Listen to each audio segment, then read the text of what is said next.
want to live long, they have no use for your song. You're dead, you're dead, you're dead, you're dead and out of this world.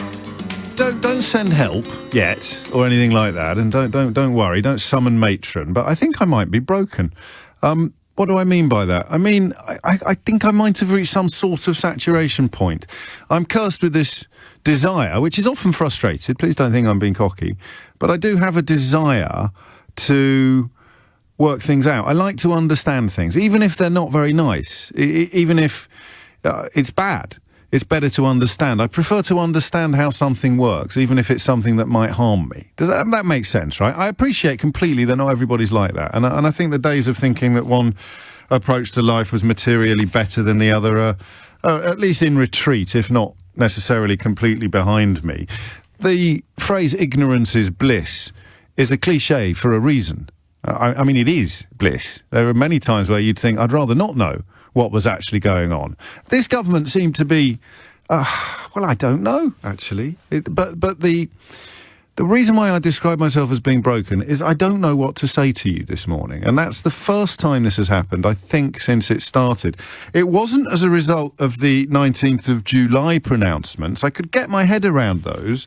And the newspaper today, I perhaps confirms some of the suspicions that we had and that we've shared on the programme already this week. White Horse source tells the Eye that the driving force to stop the mandatory face coverings came from modelling that showed events and hospitality industries could lose more than £4 billion.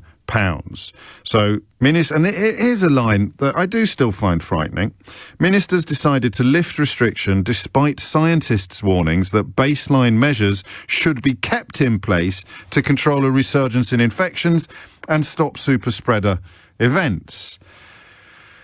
So, once again, immediately we start thinking of Wembley Stadium tonight with 60,000 people in it. If that's not a super spreader event, then I am a banana. I'm also, I think, a bit broken because what do you say now? It's happening. What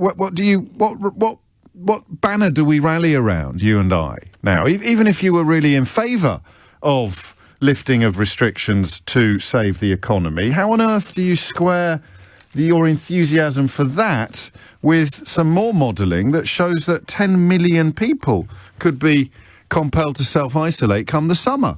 This as some 2 million people could well be infected in this summer alone. This is some modelling, some analysis that has been undertaken by the Guardian newspaper. Sajid Javid himself yesterday said that we were entering uncharted territory, and this is based on Javid's modelling. So if you're, of a disposition that thinks, it's in the Guardian, it must be rubbish, they're only using the figures that Sajid Javid has. I mean, first of all, if you're in a constituency that thinks, it's in the Guardian, it must be rubbish, you've really, really got to give your head a wobble. Seriously.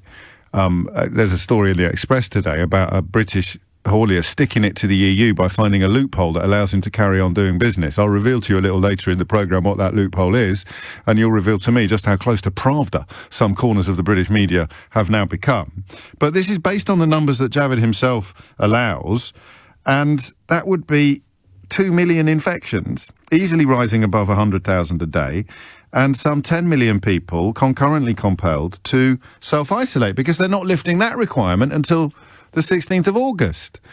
Very brief pat on back for programme. We got there first, last Friday, pointing out what was almost certain to happen, just as we got there first with what was likely to happen with schools. Not because we're clever or better journalists than anybody else, but because we've got this wonderful switchboard that lights up every day with people kind of playing the role of canaries down coal mines. We told each other about what was happening in schools. You told me about what was happening with the apps. And in one case, 2 weeks later, it's front page news. In the other case, 24 hours later, it's front page news. The other time we did that, of course, during the coronavirus was with the debacle of the test and trace system and all the people sitting at home doing absolutely nothing. Well, they weren't doing absolutely nothing. They were listening to me, and they were able to phone me because they didn't actually have any work at all to do, despite being paid to be part of the test and trace scheme. So there's a lot going on. There's a lot going on. 8 minutes after 10 is the time, and I can't make head nor tail of it at the moment. And I appreciate that's what I'm paid to do, or at least I'm paid to try. Sometimes perhaps you enjoy laughing at my failure to make head or tail of what is going on. Sometimes perhaps you avail yourself of an opportunity to give me a nudge in the right direction, or occasionally to endorse my own meanderings. But I don't know what's going on at the moment, and I really don't like that. It's the most discombobulated I can be, really, when I haven't got a clue what's going on. And here's an example of it. Phone lines are open, by the way, if you think you can help. 0345 6060 973. Here's an example of it. How confident are you that the government would be doing what the government is doing if Matt Hancock was still the Secretary of State for Health? Yeah, me too. So the fact that he got caught playing away by a camera in his office appears to be the single most significant factor in the British government's current coronavirus strategy. How scary does that reach your ears as? What's the most significant factor in the construction of the British government's current coronavirus strategy? Answer: Matt Hancock cheating on his wife and getting caught.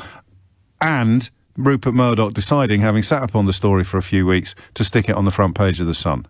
What's the most significant contributing factor to the current coronavirus strategy? To this twin date, this double date, July the 19th, August the 16th.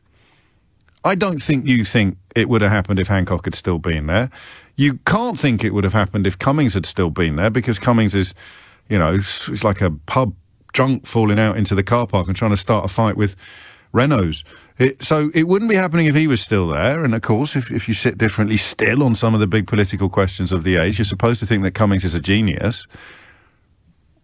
It wouldn't be happening like it's happening now if Matt Hancock was still Secretary of State for Health. And Matt Hancock would still be Secretary of State for Health if he hadn't been filmed in his office kissing somebody who isn't his wife. Sorry, I know, if you're eating. Mind bleach, please, Keith. And we wouldn't know about that if Rupert Murdoch hadn't decided to tell us. Yeah, I am feeling a little bit discombobulated this morning.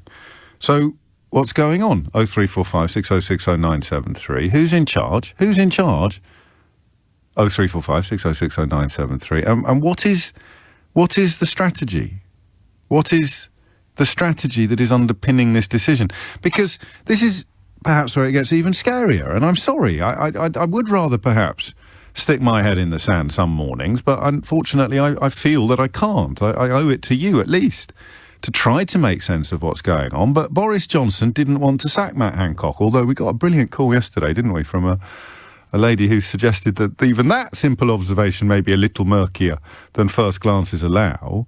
So Boris Johnson was determined to hang on to him, probably not because of any particular affiliation to any particular policy, but more because he obviously worries that if people start getting fired for behaving badly, eventually people are going to go, how come you've still got a job, you massive adulterous liar?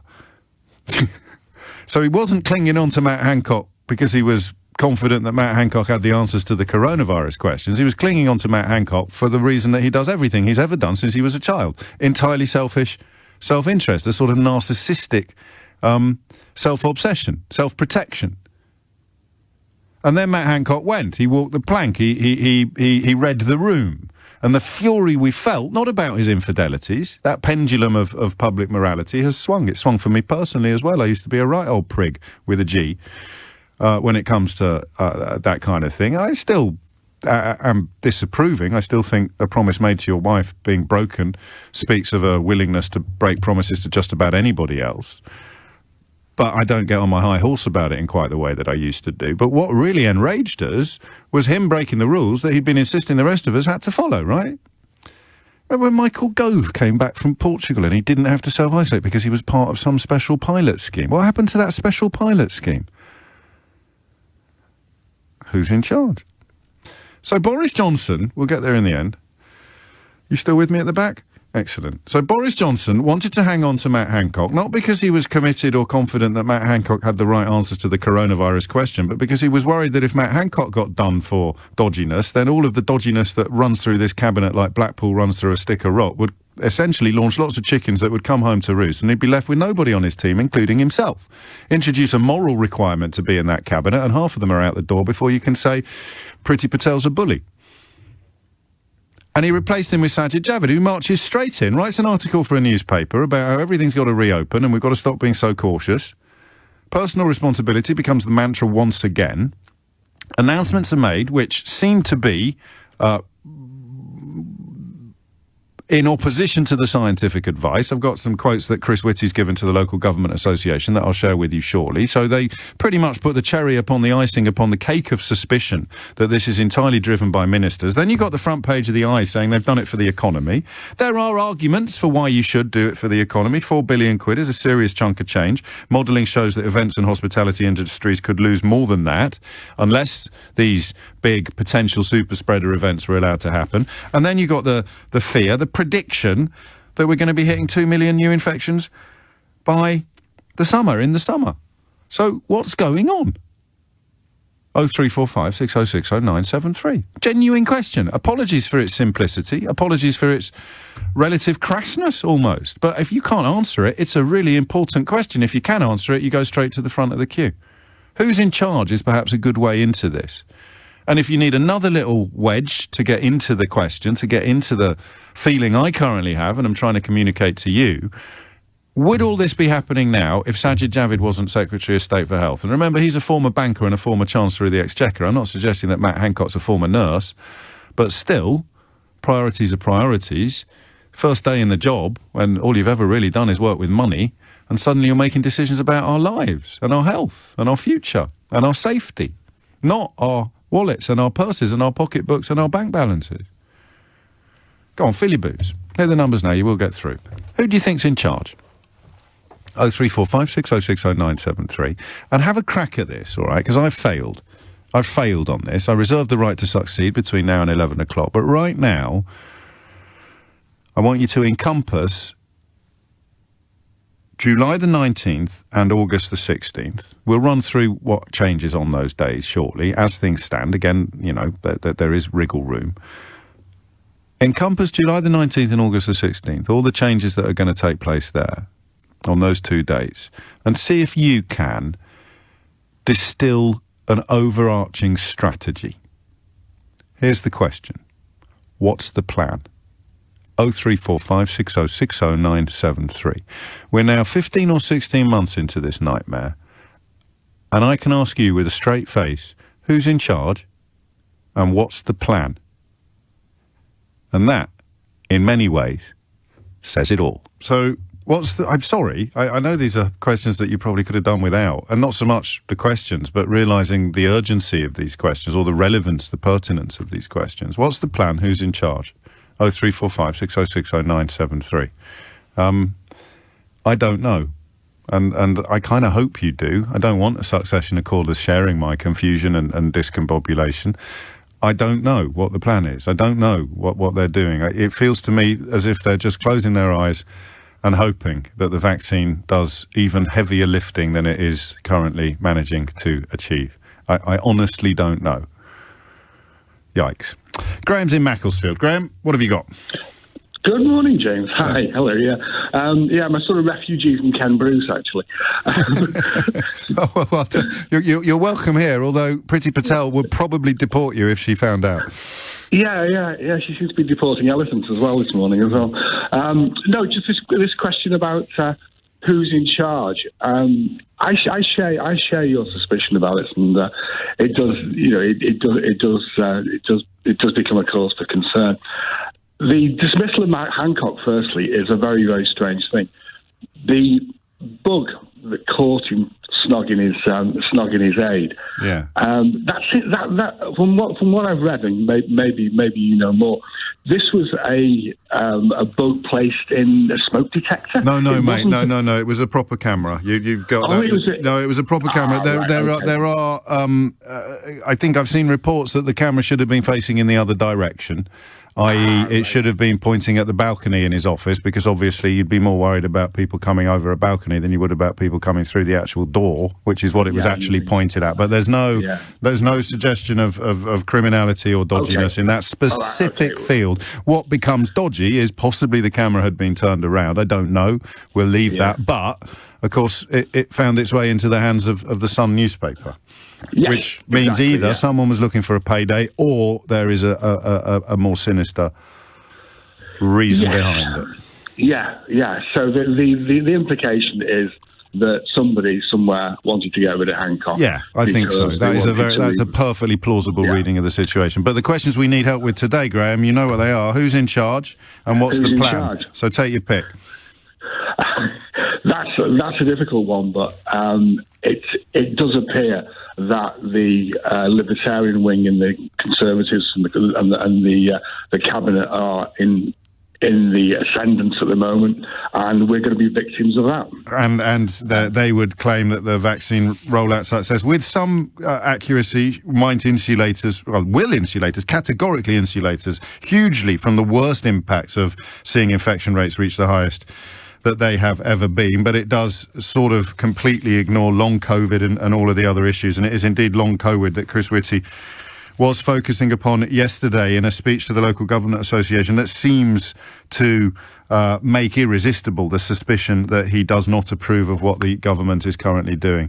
0345 60 60973 is the number you need. If you and I sing from very different hymn sheets politically, if we are it's basically Brexit and racism, isn't it? So if you are a pro-Brexit racist, then do today feel free to give me a ring and answer these questions, because you are, I hope, still somehow able to see positivity and warmth in this context. What is the plan? 0345 60 60973, and who is in charge? You know the number by now. Derek's in Leeds. Derek, what do you reckon? Well, I think the plan's straightforward. Number one, the main thrust of what they're trying to do is to finally get herd immunity. By doing what they're doing, but we want herd immunity. Yeah, but not like this. We want it via vaccinating 90% of the population, not by letting it run through schools when they go back in September, and possibly before they break up on July the 20th for many schools, I think. Most states. Absolutely. And there are two other things that tie in with it. They're having terrible difficulty inoculating resistors, and they're also got a problem inoculating under 18s, because they can't make their mind up what's the most popular thing to do. So they're not going to achieve herd immunity among under 18s by vaccination, full stop? No, or from resistors. So it's a doozy that way. Right, well, here's the thing. I'm just going to pause you there, and you can crack on in a second, because I would normally at this point, I think more in hope than expectation, I would challenge you and I would say, oh, come off it. This is the UK. They're not actually going to let it tear through the population in that way. And you'd remind me that it sounded pretty much as if that's what Boris Johnson wanted to do at the very start and was prevented from doing so, according to Dominic Cummings, by Dominic Cummings. The Daily Mail is the closest thing to a fanzine that the government... No, it's not. That's not fair. The Daily Mail is the third closest thing to a fanzine that the government currently has, after the Daily Telegraph and the Daily Express. And this is on page 2 of the Daily Mail today. I doubt you've seen it, Derek.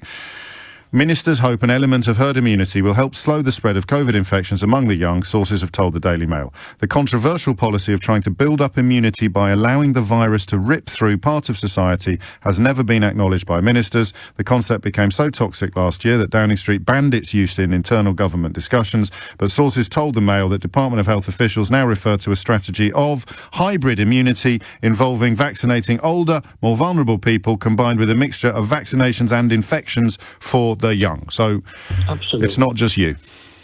Yeah, and also your favourite thing about head you win, tails you lose. Yeah. This is head you win if it works, and if it doesn't work, they slam in all the restrictions again, and it's our fault for not wearing the mask. So who's in charge?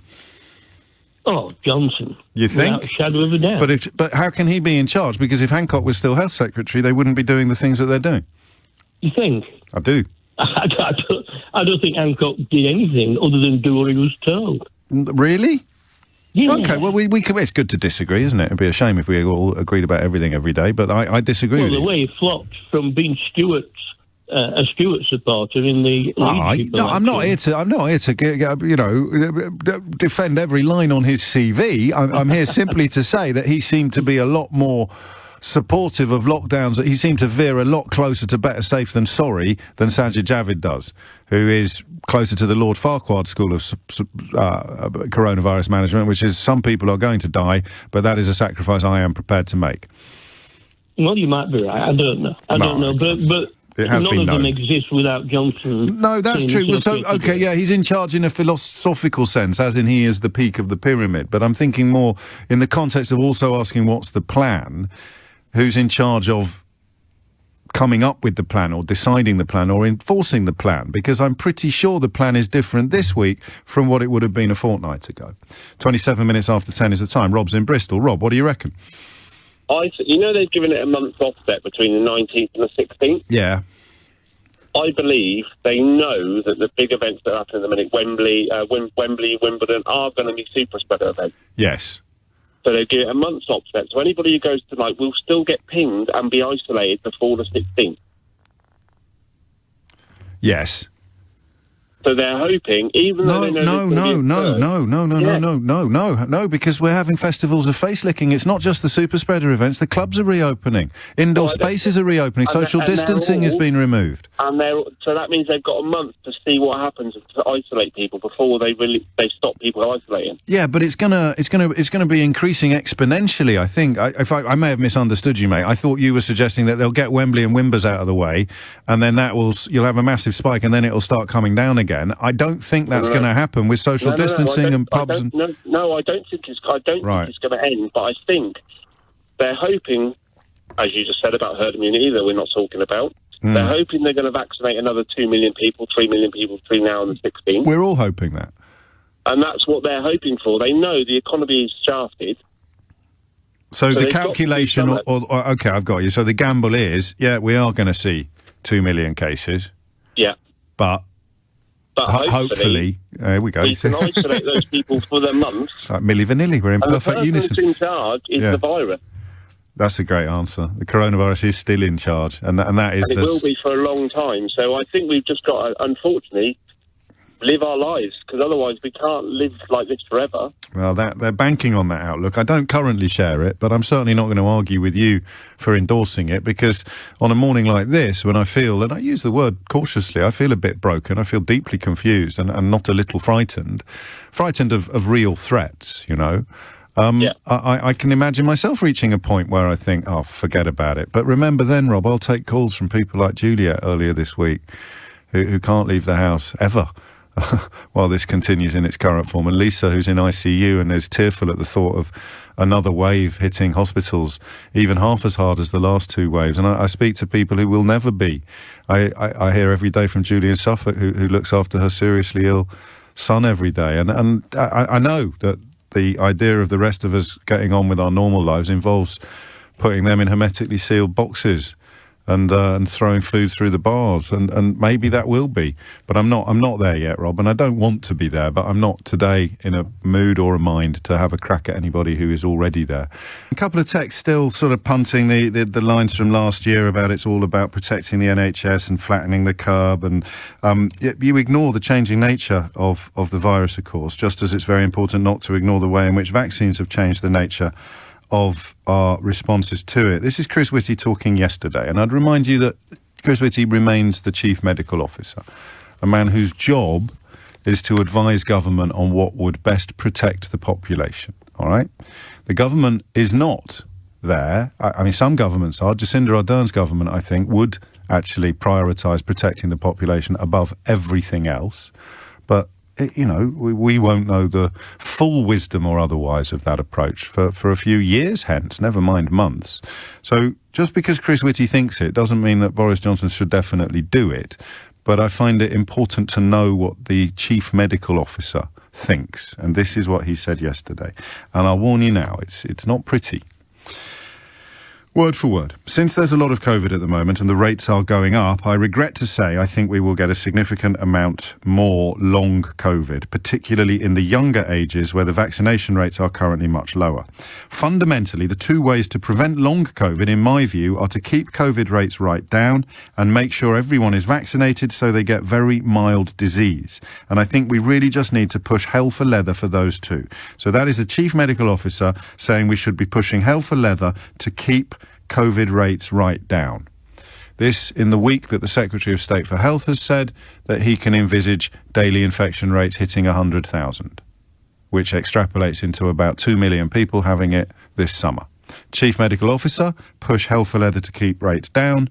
Secretary of State for Health and flags. Let's just suck it and see what 2 million infections in the summer tastes like. You see the problem? Who's in charge? What's the plan? Whitty goes on, the deaths from COVID, I think, are mercifully going to be much lower in this wave compared to the previous ones as a proportion of cases, but long COVID remains, I think, a worry. We don't know how big an issue it's going to be, but I think we should assume it's not going to be trivial. So there's a chance that we'll get away with it. I said to you yesterday, the weirdest thing, and in many ways the rankest thing, about this particular piece in the jigsaw, this particular stage in the saga, is that you watch Boris Johnson putting your house, he's betting your house on a hand of cards, and you have to hope that he wins. Even if he's bluffing, you have to hope that he wins because he's just pushed your house into the middle of the table. That's the weirdest bit to process, isn't it? I mean, however clearly you see the corruption at the heart of his government and his personality, you have to hope he pulls this off. You have to hope that this gamble works, even though the previous umpteen have failed miserably with the costs of tens of thousands of deaths. You have to hope this one works because it's your house, and I'm being metaphorical because I don't want to say lives and safety or health. I'm just saying house. It's your house that he's bet on what? I'd say probably a pair of nines. People can win huge pots with a pair of nines. But he ain't got a full house. Who's in charge? What's the plan? Bar's in Alston in Cumbria. Bar, what would you like to say? Good morning, James. Hello. Suddenly a bit nervous. Don't be, it's only me. I'm musing over who's in charge, the difference between being in government and being in power. Yes. I get the impression there are still a few, good Tories left in the Conservative Party who believe in government and looking after people.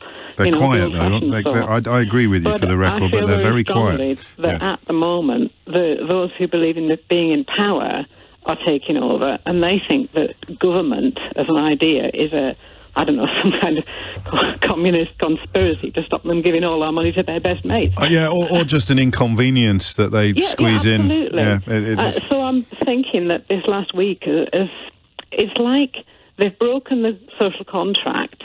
So they were saying take personal charge, meaning you do what you want because we're doing what we want. We've broken our end of the social contract, so we don't care what you do. Gosh, that's bleak. You know what I mean? I do know what you mean. Yeah, they are paid. It's a bit like a bus driver parking the bus and saying, right, okay, you can make your own way to where you're going, and you can't use the bus. I'm keeping the keys, and I'm keeping your fares. Yeah. But it's your job to get yourself to the terminus, to the bus station. That's very much how it feels. I mean, PMQTs has become a joke because they've started speaking to other parliamentarians the way they do to journalists. In other words, somebody asks them a question, even in select committees, and they either change the subject to something that they hope is positive or lie through their teeth. They've got rid of Parliament, they've got rid of the rule of law, and they're now saying they're getting rid of their responsibility for COVID or anything. It's up to us. So it's up to you, but don't give you any information, And I think that wing that are essentially anarchists are taking over. And there's nobody strong enough left. I mean, all the people who, all right, I'm left of centre, but I'd value people like Heseltine and Ken Clark and the rest of them. They've all left. Our old MP was Rory Stewart, who, I was on the other side, but he's a decent bloke, and he's gone independent. He has. The ground has shifted so far to the anarchist far right. Well, you say anarchist. I mean, some of what you say is, I think, pretty close to irrefutable. But maybe I'm sort of doing that thing again where I don't want it to be as bleak as you portray it. That involves an ideology. I don't think they've got much of an ideology. I look at Priti Patel. She gets up every morning and she thinks... What can I destroy now? Yeah, who can I hurt today? Yeah. That's not anarchism. That's something uglier. Yeah, all right. I think there are a few very much like that have they're using power because they need power to express something of themselves. Yes. Sorry, we're getting deeply psychological. No, there's nothing wrong with getting deeply psychological because we're asking what the plan is, and you're reminding us that there isn't really one. Well, except that this, the front page of the Eye is persuasive this morning. It is designed to protect particular sectors of the economy from even deeper financial problems to the tune of over $4 billion. Mates own large chunks of London, and no one's going into the city. So that is also, that is, I think, relevant. But there is a balance to be struck. The problem is they seem to be making their decisions while completely ignoring the other end of the balance, don't they? And that's where perhaps the word anarchism does come in. I mean, take the mask wearing. I will wear my mask, especially in close rooms and all the rest of it, to protect others. But one thing about removing masks, they were talking about the other day, that young children haven't seen enough faces to learn that thing that autistic people find hard, reading expressions. God. If little ones born in COVID haven't seen that many expressions because everybody's mouths are covered up. There is an alternative point of view for the good of society. Exactly that. It's important to remember that, I think. But the idea of them being in power rather than in government is what really worries me about this mad right wing. Indeed, and that's the takeaway from this call. I mean, do you want to have a crack at who's in charge? A mixture of Sunak and the Silent Gove. Yeah, that seems feasible, and Javid slotting neatly into that little axis, but of course no mention of Johnson. 10:41 is the time. Richard's in Pickering. Thank you, Bar. Richard's in Pickering. Richard, what would you like to say? Hi, James. Very nice to talk to you. Likewise. Yeah, I think something you said before the news, that you said you're scared or frightened, and I think we all should be. To be clear, I'm always frightened, perhaps for want of a better word, of things that I don't understand. That's the point. I want to stress that. If I understand it, then, you know, the thin line, isn't there, between courage and stupidity. Courage is about facing up to an enemy that you know what the threat is, you know what the danger is. Stupidity is marching into a lion's den thinking that you'll be able to punch your way out of it. So I'm discombobulated and or frightened by things I don't understand that appear to be posing a threat. I think you will be frightened when I explain who's in charge, and I think you probably know this anyway.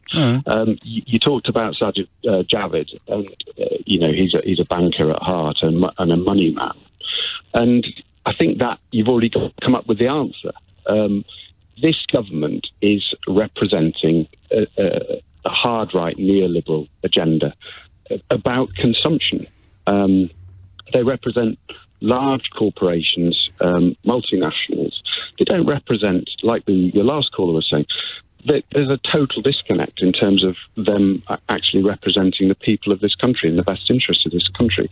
What their leaders, i.e. the multinationals, are wanting us to do is get back to consumption of finite resource, of which they're in charge of. You know, we've got a completely strange situation where I suppose we're brought up as a child to be we're dependent on our parents, aren't we? Completely. Yeah, if we're lucky. And then we're sort of taught with this society we're in. Oh, you know, the highest form of success is to be independent. You know, totally on your own, make it on your own, do everything on your own. But actually, interdependence is as you know, you're a big family man. I'm sure lots of good friends and long-time friends and all the rest of it. Interdependence is the highest form of success. But everything about this government is about independence. It's about, you know, treading on people. So who's in control? Who's in charge? Big corporations, big money. Ultimately, well, okay. You're talking about the tittle-tattle. No, I mean, this is a strong analysis, but it only kicked in this week. That's the bit another bit I'm struggling with, in that I genuinely believe, I could be wrong and I can't prove it, but I think the evidence supports my suspicion that if Matt Hancock was still in charge, we wouldn't be doing what we're doing now. So I guess you would simply say that Matt Hancock and to a lesser extent Dominic Cummings were the forces in cabinet that resisted the forces that you've just described. And Johnson actually isn't part of the ideological mindset that you detail. He just goes whichever way he thinks the wind is blowing. Yeah, well, he's got his paymasters, hasn't he? Well, I'm not going as far as you on that, you see, because I think that when Cummings and Hancock were there, particularly Cummings, he could be moulded by them. He could be pushed by them into positions, and their position, happily, was the same as Vallance and Whitty's. But now they've gone. Whitty seems, in that thing I just read out, to be close to despairing at the policy. I don't know how you can have the chief medical officer literally saying that we should be going, did he say pushing hell for leather? To keep COVID rates low, while the Secretary of State for Health is almost boasting about how high they're going to be. So Johnson is like what a nice little figure of speech, Richard. He's like, okay, we'll go with Cummings. He is like a shopping trolley with a wonky wheel, in that it doesn't matter how hard you push it, you've got no idea which direction it's going to go off in next. Mate, I'm trying to hit my junctions close to accurately today. I've made Keith a promise. I'm only a minute late for this one. Let me think out loud a bit. Not from a standing start. This is something that's been brought to my attention by Jonathan Portes, the economics professor at King's College, who has a deep and deeply compassionate interest in immigration and asylum policy. So this new bill, I mentioned a moment ago that Priti Patel wakes up every morning and just asks herself who she can hurt today.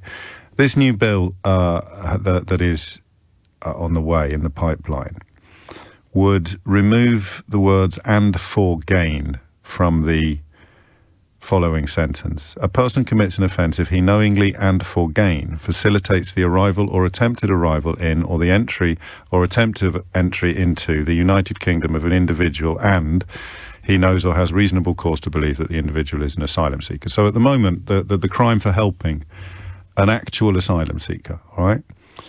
Not whatever phrase you use to camouflage the horror of these policies. So not an economic migrant, which is, of course, what lots of young British people will be if they take advantage of this new visa that allows them to travel to Australia, and not an illegal immigrant, which is a status that can only be achieved by asylum applicants after their asylum application has been processed and rejected, and they then go into hiding. So they're all, as you well know, these are all horrible phrases injected into the public vocabulary by nasty old men who now spend their lives shouting at dinghies in Dover.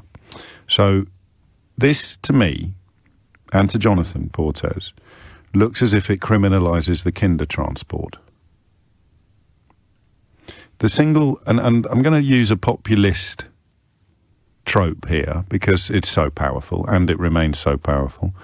The single most inspirational and incredible moment of television I have ever seen does not involve an elephant doing a whoopsie on Blue Peter, right? It was an episode of Esther Ranson's programme, That's Life, when a chap called Nicholas Winton, Sir Nicholas Winton as he became, I think he did, I bloody hope he did. When he was a lad, he found himself, I think, in Vienna at the outbreak of the Second World War, and he saw the writing on the wall and therefore organised, and this involved forging documents and faking paperwork. He organised a mass exodus of children from Nazi-occupied countries to safe havens, chiefly in Nicholas Winton's case, the United Kingdom. In other words, he knowingly facilitated the arrival or attempted arrival in, or the entry or attempted entry into, the United Kingdom of an individual, and he knew or had reasonable cause to believe that the individual was an asylum seeker. And I know you've seen the clip to which I refer, when Esther Ranson arranged things so that Nicholas Winton was sitting in the audience of her television programme expecting, I think he knew he was going to get a pat on the back or a little bit of a mention in the show, so he was there with his wife.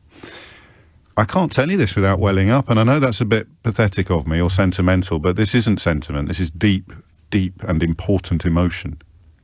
Humanity at its purest.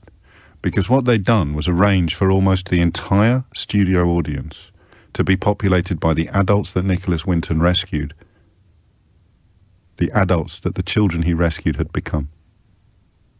And they all stood up. I tell you what, there aren't many items of celluloid that I've watched that I can send a shiver down my own spine by simply describing to you. So the children that he rescued grew up to become British citizens. He didn't know they were there. They all stood up. I think they were even sitting on either side of him and his wife. They were sitting behind him. They were sitting all around, and almost the entire audience got to its feet. And those kids would have died if it wasn't for Nicholas Winton. And what Nicholas Winton did was knowingly facilitate their arrival in the United Kingdom, while knowing that those individuals were asylum seekers. So we could be wrong, and we've put in a question to the Home Office, where Priti Patel, of course, still presides, despite being found to be a bully by an inquiry led by the independent advisor into the ministerial code, who subsequently resigned after Boris Johnson refused to act on it. We could be wrong, and if we are, I will read their statement out, their explanation out in full. Obviously, I hope that we're wrong, But it appears to me that Priti Patel is in the process of criminalising the Kindertransport. It's as if she watched Schindler's List and decided that Oscar Schindler was the bad guy. Doff cap, Tug Forlock, vote Priti Patel. And I think that's pretty close to solid, isn't it? A person currently commits an offence if they do it for gain. So if, for example, Sir Nicholas Winton had been taking money off the parents of these children in order to get them out of the country, that would have been an offence before this new legislation is passed. And you can see why. I mean, you know, you have to recognise grey areas. It's not black and white. If it was my children and my money, I'd give it all to somebody who would have spirited them away from, a fast track to a concentration camp, an extermination camp. Of course I would. I'd given them the skin off my back to save my children, just as you would. So, you know, that for gain is not a wonderful policy or law, but it's designed to obviously deter people smugglers in the modern world who take money off people to help them get to safer places. And those are the words that they seem poised to remove, the words "and for gain." The core of the offence will read as follows: a person commits an offence if he knowingly facilitates the arrival or attempted arrival in the United Kingdom of an individual and knows that the individual is an asylum seeker. So, you know, a bar up in Cumbria, up in the Lake District a moment ago, talked about them being anarchists. That's worse than anarchism. That's criminalising Kindertransport because she thinks that's what you want to see, because people like Farage have so polluted the public space that you think everybody seeking help in this... I know you don't, but I'm speaking generally. 0345 60 60 973. And it would be illegal to help them. That's simple, as far as I can see. But remember, you must get cross about the National Trust, teaching the history of National Trust houses at National Trust houses. I mean, that's the real problem here. Or about, I don't know anymore. But what is it? Are you still getting cross about diversity on Britain's Got Talent? What's replaced it? Oh, yeah, footballers taking the knee to protest against racism. Down with that sort of thing. But criminalising the Kindertransport? Yeah, absolutely golden. Absolutely cracking stuff. As I say, we've put that question into the Home Office and we await their response. 10:57 is the time. It's a bit unfair, really, to introduce Sam in Enfield after that. But, Sam, it is your job to steer us back to the coronavirus questions of the morning, and they are, what's the plan and who's in charge? Hi, James. Hello. I would say that Adam Smith and his unforeseen hand that drives the economy is in a mighty arm wrestle with Mother Nature. And I think it's that kind of battle between Mother Nature and that unforeseen hand which is driving events. It's just unseen, isn't it? Or is it unforeseen? I think it's just... I think it's unseen, isn't it? The unseen hand. Yeah. And I think that what the government is doing is that they're taking, you would normally gather data, wouldn't you, and work out the insights and then do some action, right? And, Chris Whitty has basically said it all, hasn't he? That we have to go hell for leather to make sure that... But that's the weird bit about the gamble, isn't it? In that if the gamble doesn't pay off, the economy gets hit a hell of a lot harder than it would do if the gamble had never been made at all.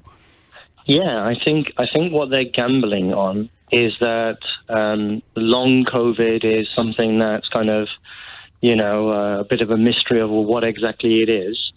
And they're gambling that we don't get a variant, bearing in mind the Kent variant was fermented here, wasn't it? Yes. And with 100,000 or 200,000 people getting infected every day, the chances of a variant brewing is pretty high. And God forbid one of these variants then escapes the vaccine.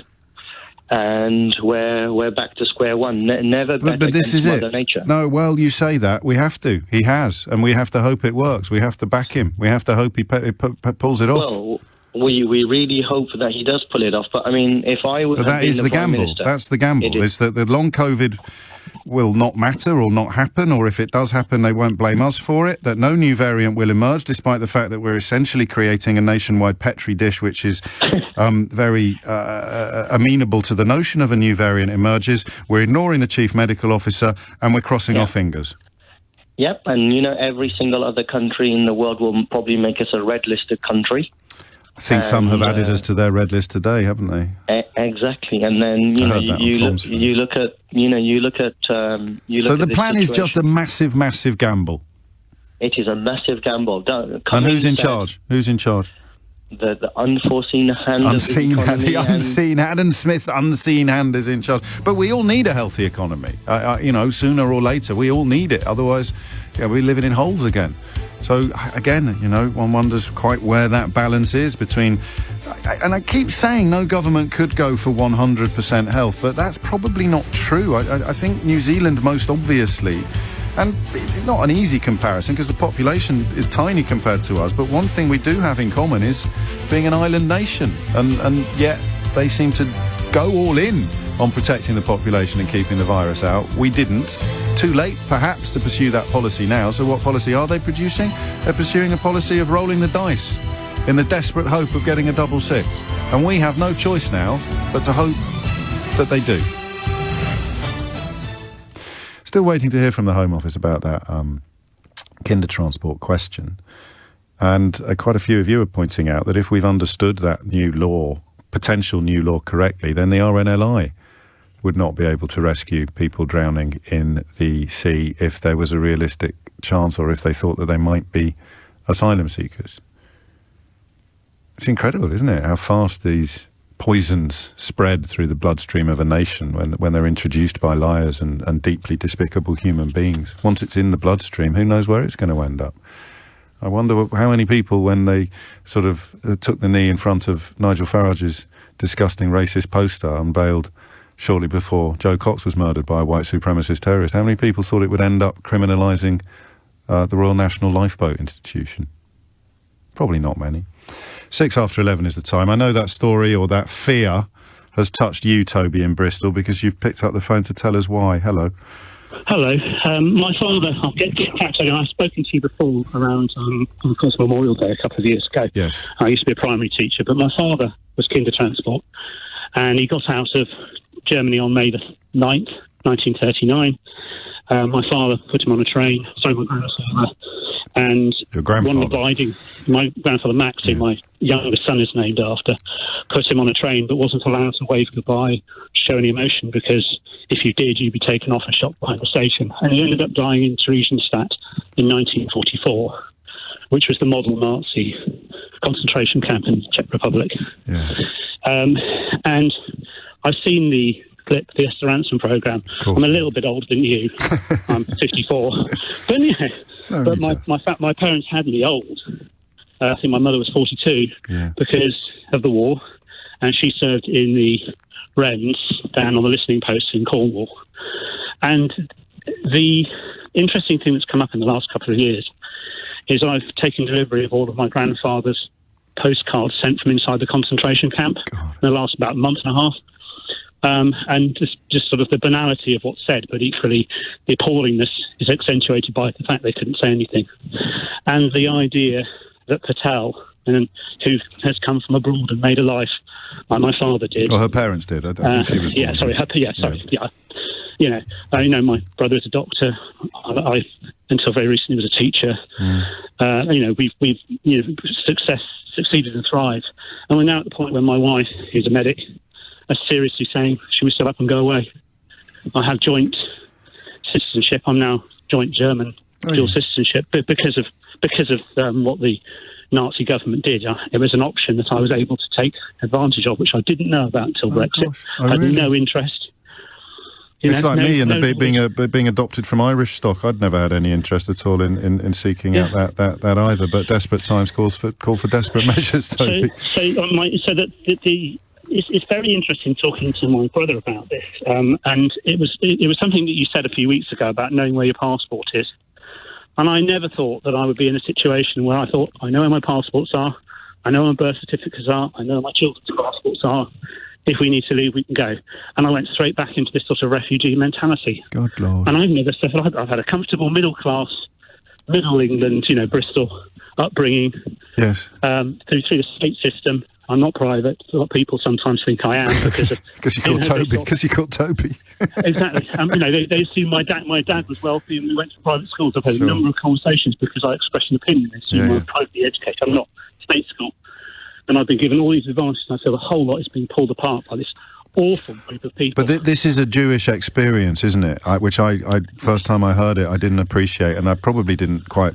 I don't know if believe is the right word, but I certainly didn't understand that notion that it will happen again. It underpins. Yeah, I'm not. My father obviously sort of didn't follow his religion when he came here, and my mother wasn't Jewish; she was an atheist, and my father became one, and so I am not, but I have Jewish heritage. Well, which is all that would matter if the Gestapo were marching through Bristol. I do remember in the early days of Brexit writing to the Irish embassy and saying, didn't somebody from Bristol land in Dublin and take over the land? Is there any chance I can Irish passport? I was that, and they wrote back a very, very polite email saying, F off.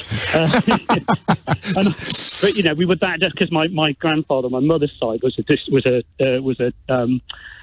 defrocked priest from the Republic of I hope you're going to write a memoir there, Toby. I'm having a bash at it.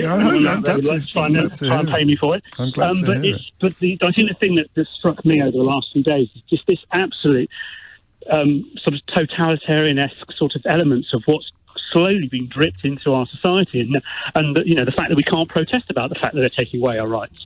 So if you go on the street and you're considered to be inconvenient, and then they'll stand there and say, no, this is not what we meant.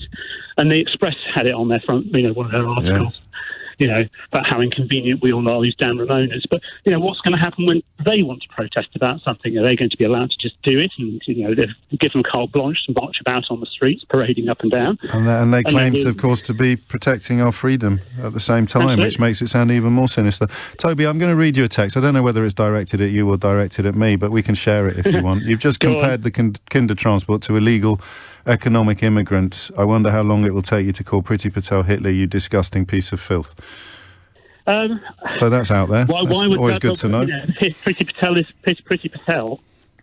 actively working against the human rights of other human beings. Yes. Whether they're economic or not. And surely we have a government in power who now control our border. And what our correspondent doesn't understand, and I hope we can help him or her, is that the legislation specifically defines asylum seekers. It doesn't say economic migrants, which is, of course, what everybody British living elsewhere in the world is. So that's a fairly meaningless phrase. But it specifically says if you think it's an asylum seeker and you help him or her, you're a criminal. So the people that helped your dad... The Methodists, by the way. It was the Quakers and the Methodists who got them in, because you couldn't... Or the criminals and the people smugglers, as Priti Patel would call them. Yeah. But, you couldn't come here. The kinder transport is an interesting thing of roasting to spectacles and about... I know. You needed a bond, and you needed a family that was prepared to take you. You need to prove, and there's a very interesting article, I think it might be from the Telegraph, from the early part of the war, saying how you couldn't be a financial burden on the state.